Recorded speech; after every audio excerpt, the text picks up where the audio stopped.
أما بعد فأعوذ بالله من الشيطان الرجيم بسم الله الرحمن الرحيم.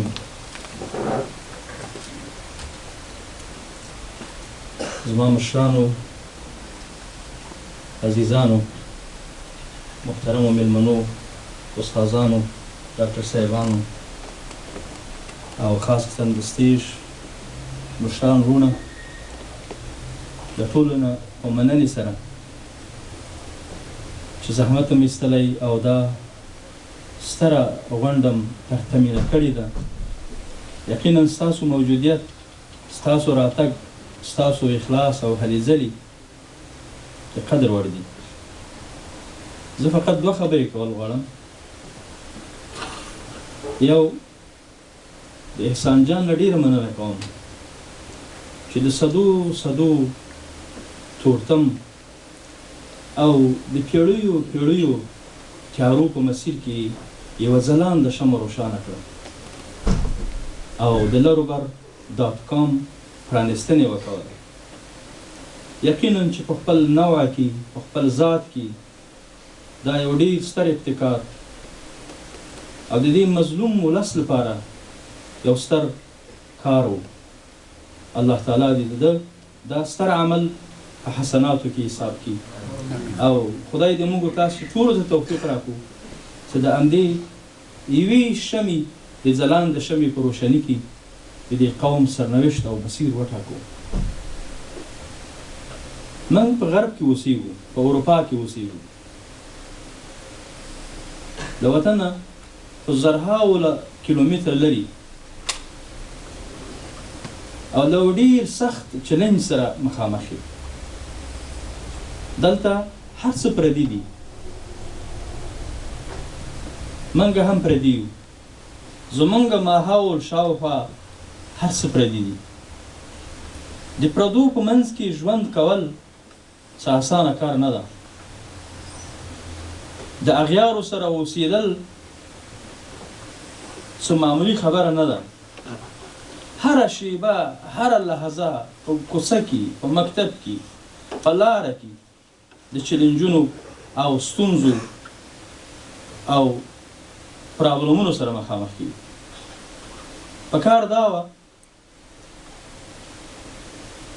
چې زموږ په خپل هیواد کې، په خپل وطن کې د صلحې یوه فضا موجوده وای چې موږ دې ته نه وای اړیستل شوي چې خپل ټاټوبی او خپل وطن پرېږدو. د وطن پرېښودله دې ته وایي غربت. دا تر ټولو ملا ماتونکی درد ده.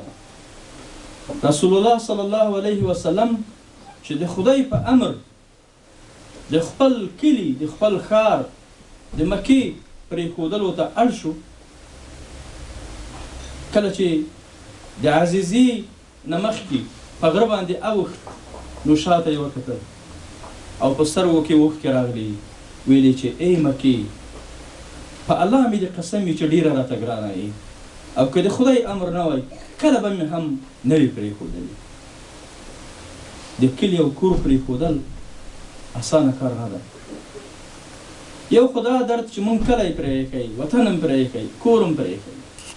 بل دا درد چې افغان ولس کلونه د ستم او جبر او استبداد او تیری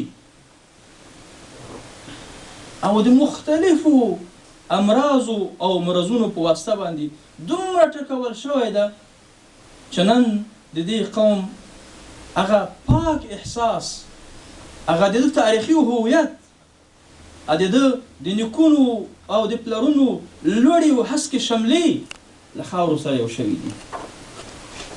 دا قوم د ترحم وړ ده. ځکه موږ وپتېیله چې په بلجیم کې په لومړي سر کې د دې بې کوره، بې وزلو او غریبو افغانانو د خلاصون او د نجات لپاره د یو پروګرام ملاتړ وکړو.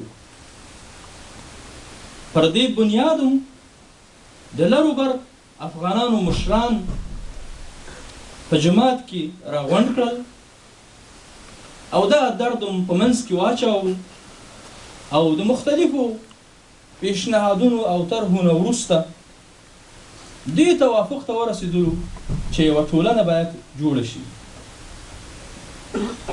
زه پوهېږم چې دا اسانه کار نه ده. هغه قوم چې کلونه ځپل شوی وي، وهل شوی وي، ټکول شوی وي، ملیشه شوی وي، په مختلفو القابو په مختلفو تورونو تورن شوی وي، هغه سره هم د پردیتوب احساس پیدا شوی، هم د بې اعتمادي احساس پیدا شوی، هم د تیښتې احساس پیدا شوی. په من کې هغه چې روشنفکران وو، هغه چې پوهان وو، هغوی د صحنې نه ووتل، صحنه یې پرېښودله. هغوی چې د ژبې خاوندان وو، ژبه یې درلودله، لا یې سرونه هسک وو، چا یې ژبې پرې کړې، چا یې سرونه کټ کړل.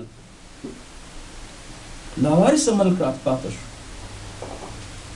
په دې قوم که په تاریخي لحاظ تاسو وګورئ، په کم له کمه په دا وروستیو 40-30 کلونو کې چې کوم ستم شوی ده، شاید په تاریخ کې به په هیڅ قوم باندې نه شوی. زما خو په یاد نه ده چې په تاریخ کې یو قوم دومره ځپل شوی وي، دومره د خوار شوی وي، دومره د بې فرهنګه شوی وي، دومره د بې دینه شوی وي لکه دا افغان ولس.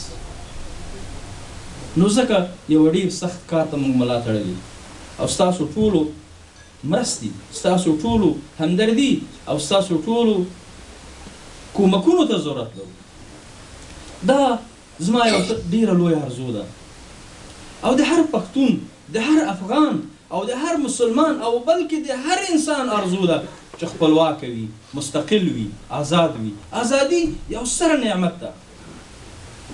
تر ازادي لوی نعمت نشته، تر خپلواکي لوی نعمت شاید نه وي. خو دا خپلواکي، دا ازادي مخکې له دې چې حاصله شي یو احساس ته ضرورت لري، د ویښوالي یو احساس ته. تاسو وګورئ، تر څو چې دا احساس نه وي، تر څو چې د ازادي احساس نه وي، که د قفس خوله خلاصه هم کې هغه مرغۍ چې د الوتلو توان نه لري، هغه مرغۍ چې وزرونه یې کاټ شوي وي یا ځپل شوي وي، هغه د الوتو توان نه لري که 100 ورې هم د قفس دروازې خلاصه کړي. په امریکا کې توران تاسو پیږئ چې 100 کاله توران د غلامانو په صفت استعمالېدل. تاسو ټولو ته معلومه ده. هر توری د تانزانیا نه به دوی راوړل کېدل او په کشتیو کې به د لرګو په شان د موادو په شان یو په بل برسېره اچول کېدل، تر څو چې زیات کسان په یوه کشتۍ کې جای سي. خیر کې نیم مړه شي، خو په $1 خو د امریکا په بازارونو کې انسان خرڅېدو، صرف په دې جرم چې پوستوکی یې تور و. ما ته افسوس راځي چې موږ خپل تاریخ هېر کړی، خپل د غیور، د مېړانې، د همدردي او انسانیت تاریخ یې هېر کړی او په پردو تاریخونو پسې، په پردو نومونو پسې، په پردو ازمونو پسې روان یو. همدا کسان چې نن د دیموکراسي، د بشر د حقوقو دعوې لري، آیا دا تاریخ هېر شوی دی چې 100 کاله مخکې د دوی په ملکونو کې توران په $1 خرڅېدل؟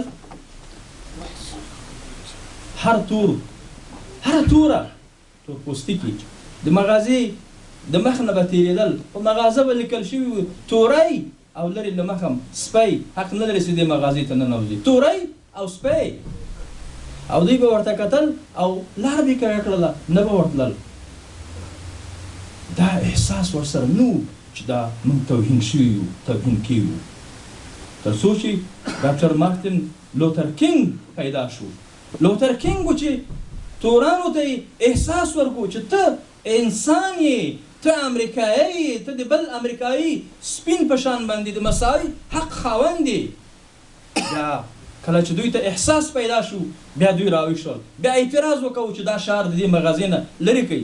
په بس کې بیا دغه تمیز چې مخکې به سپین سپاره وي او شاته به توران سپاره وي، بیا یې دا تمیز ختم کړو. بیا مالکم اکس راغی او دغه ویښ سوي تورانو ته یې جهت ورکړو، هغوی لاره روان کړل. بېشکه قومونه ویده کېږي، بېشکه قومونه ځپل کېږي، خو هر وخت موږ داسې کسانو ته ضرورت لرو چې دا راویښ کړي، دوی ته جهت ورکړي، دوی په لاره باندې روان کړي. هغه قوم افغان تاسو پیژنئ، هغه قوم چې دنیا ته به قیادتونه صادرول، دنیا ته به مشران لیږل، دنیا ته به د حکومت کولو طریقه زده کوله. په اصفهان کې، په مشهد کې، په ډهلي کې تاسو ورسئ آثار وګورئ د همدې افغان باتور قوم. دې قوم هغه چې دنیا ته به په اصطلاح باندې نظامونه جوړول، نن څومره خوار او ذلیل او بدبخته ده چې تل د بل لاس ته سترګې نیولي. زه تاسو ته یوه خبره په ډاګه کوم او دا زما یقین او ایمان ده،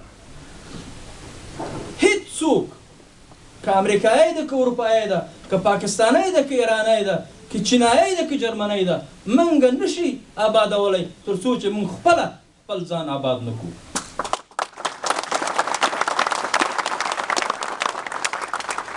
الله تعالی موږ ته حکم کړی دی لیس للانسان الا ما سعى. انسان د خپل سرنوشت خپل مسؤل ده. دا سرنوشت ستا په لاس کې ده، ته به خپل سرنوشت جوړوي. بل ته مه ګوره، د بل انتظار مه کوه، بل څوک ستا سرنوشت نشي ټاکلی. ځکه موږ دلته حاضر افغان ولس دې ته ضرورت لرو چې په خپله خپل غم وخورو، په خپله د خپلو بچیانو د خپلو راتلونکو نسلونه غم وخورو. په دې اروپا کې موږ هره ورځ له چلنج سره مخامخ یو. هغه شیان چې زمونږ په روش کې تاثیر لري. تولد یو د مور د نس نه تولد وي، یو بل تولد چې ټولنه کې سړی تولد کیږي، رشد کوي، لویږي، او په دې کې همیشه پنځه شپږ شیان دي چې هغه سړی تربیه کوي. فامیل ده، دین ده، مکتب ده، ملګري دي، مؤسسې دي او میډیا ده. که موږ غواړو چې دلته د چیلنجونو نه بچ شو، خپل دین، خپل کلتور، خپل هویت وساتو، د همدغو شپږو شیانو امکانات به ترلاسه کوو. د همدې لپاره موږ فیصله وکړله، تصمیم نیولی چې داسې یو مرکز به جوړوو چې همدغه شپږ مهم عناصر په هغې انشاءالله ترلاسه شي. کېدای شي تاسو ته به دا نن خیال ښکارېږي، یو ایډیا به ښکارېږي،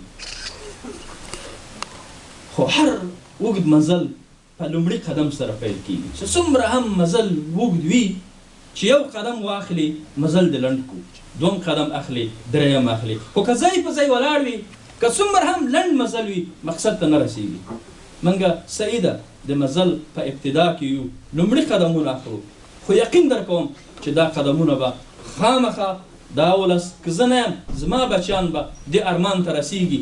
موږ به په دې ملک کې او بیا په ټولو اروپایي هېوادونو کې د داسې یو کلتور خاوندان یو، د داسې یو مرکز خاوندان یو چې د نورو کلتورونو سره به سیالي کوو. موږ د نورو کلتورونو سره دښمني نه لرو، صرف غواړو چې خپل کلتور وساتو، خپل دین وساتو، خپل هویت وساتو، خپل حق خپل ځان ته ورکړی سو. دا زموږ طبیعي حق ده. په همدې منظور باندې دا هلې ځلې پیل کړي دي او دا مشران، دا کشران، دا هر یو چې دلته حاضر دي په دې کې سهیم دي.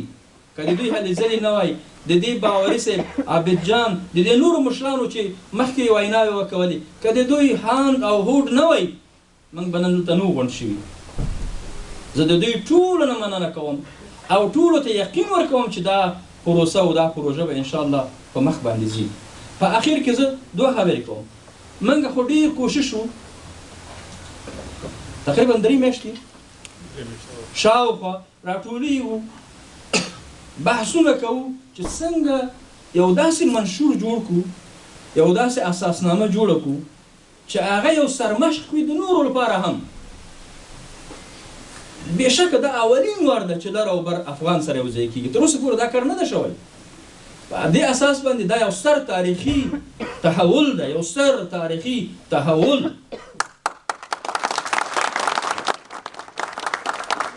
او زه تاسو ته ډاډ درکوم چې هر څوک چې د یو ستر مزل لپاره تیاری نیسي، خامخا به ستونزو سره مخامخ کېږي.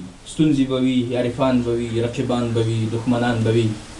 خو که چېرته زمونږ اخلاص او ډېره څرګنده پالیسي او ستراتیژي وي، او دا ستراتیژي طویل المدته وي، د یوې ورځې نه وي، د سبا لپاره فکر نه وي را سره بلکې د 50 شلو 100 40 کلونو آینده لپاره هم فکر کوو څنګه کولی شو موږ دغه منطقه دا ټوله منطقه بره لاول دې څه موږ به خپل د کډوالي ژوند بسیا کړو بلکې حتی ټوله منطقه د دې مصیبت او بدبختي نه خلاصه کړو. تر ټولو ستر مصیبت زموږ دا ده چې پردی جنګ پردی وسله د بل ده جنګ د بل ده خو خپل ورور پکې وژنمه. د دې مصیبت نه که موږ خلاص شو بیا به موږ د ترقي او د پرمختګ په مزل په طرف باندې روان شو. زمونږ تر ټولو لویه هیله دا ده بلکې د دې لپاره کار کوو چې دغه مصیبت ختم کړو او د یووالي او د اتحاد داسې یو مظاهره وکړو چې زمونږ نه حتی ملکونه متاثر سي. زه تاسو ته یو مثال وړم. دا اروپا چې نن د اروپا اتحادیه په نوم یادېږي دا اتحادیه ولسونو جوړه کړې ده. کله چې د ولسونو ګټې سره ګډې شوې کله چې ولسونو وکتله چې دا سرحد نه منم زما اقتصاد ستا په اقتصاد کې بسیا کېږي زما کور ستا له کور سره بسیا کېږي زه ستا کور نه ورانوم زه ستا کور ته د آبادي هوډ لرم ته زما کور مه ورانوه زما کور ته د آبادي هوډ ولره. همدا تحولاتو چې ملکونه یې سره نږدې کړل. کنه د اروپا تاریخ خو ما لوستی ده په دې اروپا کې چې څومره جګړې شوي دي دومره جګړې په افغانستان کې په پاکستان کې په هند کې نه دي شوي. دلته کور په کور جګړه وه ملک په ملک جګړه وه ولسوالي په ولسوالي جګړه وه. لیکن کله چې د ولسونو ارادې بدلې شوې کله چې د دوی احساس ویښ شو کله چې دوی سره خپل شول ملکونه سره یو شول سرحدونه له منځه ولاړو. نن د سرحد تعریف بدل شوی ده په دې لویه جهاني په اصطلاح ایدیالوژیکي سرحدونه اهمیت نه لري د ولسونو یووالی اهمیت لري. دا خو نن د دې زمانې شعار ده خو زما د رسول زما د رهبر زما د پیشوا 1400 کاله مخکې شعار ده چې موږ باید د انساني ګټو خیال وساتو نه د شخصي ګټو. موږ باید د خپلې پښې لاندې ونه ګورو سرونه اوچت کړئ دنیا ته وګورئ دنیا کوم ځای ته ورسېدله په څه حال کې ده او موږ په څه شي لګیا یو. په دې وړو هستو کې ځان مه خلاصه کوئ. دومره خبره چې زما د اخري خبره ده دا ده چې د نوم په حصه کې موږ ډېر زیات کوشش وکړو. په اکثریت سره ډېر نومونه مطرح شول. فکر کوم ډاکټر صاحب حساب دلته شته 15 14 15 18 نومونه مطرح شول چې د دې ټولنې نوم به دا وي د دې ټولنې نوم به دا وي خو په اکثریت سره اتفاق وشو چې دا به نوم وي. که یو تعداد کسان بیا هم ملاحظه لري په دې کې تر اوسه پورې هم لا دا نن موږ د دې ټولنې د پیدایښت اعلان کوو. دا ټولنه نن پیدا شوې ده خو تر اوسه به نوم ورته اختیار کو. په آینده کې په دې کې کېدای شي سړی بحث وکوي په منشور باندې یو ډېر قوي منشور جوړ شي یو ډېر غوره نوم. زما په نظر خو دا نوم یو ښکلا لري تاریخي ښکلا لري خو کېدای شي بیا هم سړی په دې باندې بحث وکوي. او زه نور ستاسو وخت نه نیسم د تاسو ټولو نه ډېره مننه او خدای دې تاسو ټولو توفیق درکړي چې د دې جلسې ته راتګ